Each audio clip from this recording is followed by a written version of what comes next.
Modern democracy highlights the importance of political parties, both in agenda setting and in showcasing party candidates among who the electorate are expected to make a choice. As preparation for the 2023 general election in Nigeria intensifies, 16 political parties out of the 18 have concluded their primary polls ahead of the June 9 deadline given to them by the Independent National Electoral Commission (INEC) for the submission of candidates' name.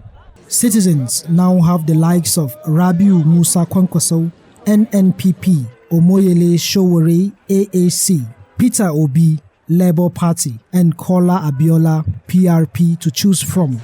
Others are Bola Tinubu, APC, Atiku Abubakar, PDP, Dan Nwanyawu, Zenith Labour Party, Hamza Al-Mustafa, Action Alliance, and Sunday Adenuga, Boot Party, among others. Some citizens, while ruling out their expectation, express mixed feelings with the process that saw the emergence of the major political parties. The delegates have already worked for their self.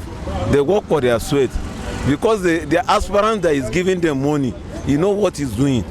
Whatever happens as the outcome of anything that has to do with primaries, they presented candidates of old generations that we are tired of. They all noted the candidates that emerge from various political parties mentioned security and economy in their agenda without giving concrete means of improving them. Concerned with the low level of women's participation in the just concluded primaries, Chioma Kelechi and Mrs. Ofodili believed the environment is not conducive for women who have over 50% of the voter register. Women's participation in politics will do a whole lot of good. Though me personally, my husband said, no, you won't do politics at all. But what I have to say is that when women are in politics, I believe there is some level of coordination. I don't know how they did their primaries, but most women didn't come up. At least most of the names we were seeing were that of men. So I think women need to really be encouraged, even by the men. A lecturer with the Plateau State University, Bokos, Professor Thomas Schutt, and Dr. Plangsat Dail, Acting Director, Center for Gender and Women Studies, University of Jos, said the delegate system has placed democracy on the edge.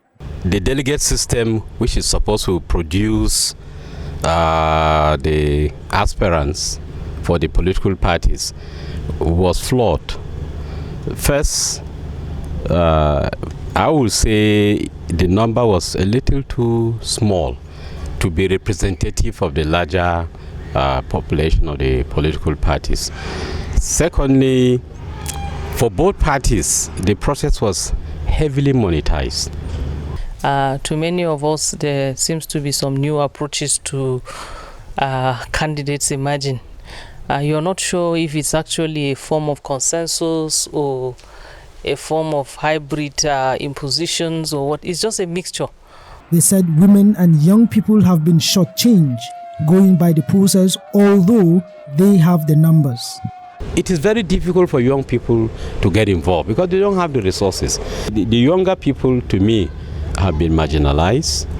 The women, even though their own process require just an expression of intent, but how many of them are even willing to come out?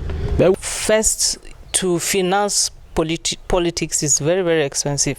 Religion and culture still plays a very important role when explaining this. Men are not using their numbers well. The political scientists reacted to the stepping aside of the only female presidential aspirant, emergence of the only female governorship candidate in Adamawa State, and that of Pangshin South for the State House of Assembly seats. A woman was elected in Adamawa State as a candidate for the party. And in some other elections, maybe at the House of Reps, Senate, a few women have come up. But let's see the final process, whether they will get the secondary election, which is more important. We want more women involvement. But it's unfortunate. You see the women and the youth, most of them that are delegates will go and vote for the money bags. Just funny. Out of 20-something members, you're having one. Even if you're going to vote things based on majority, you can be sure that that person would be a minority at any point in. They all reacted to the promises made by the candidates. They urge INEC to be very firm and consistent with the electoral law.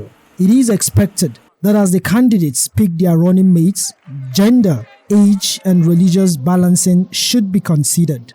This is Pamzi Jamal.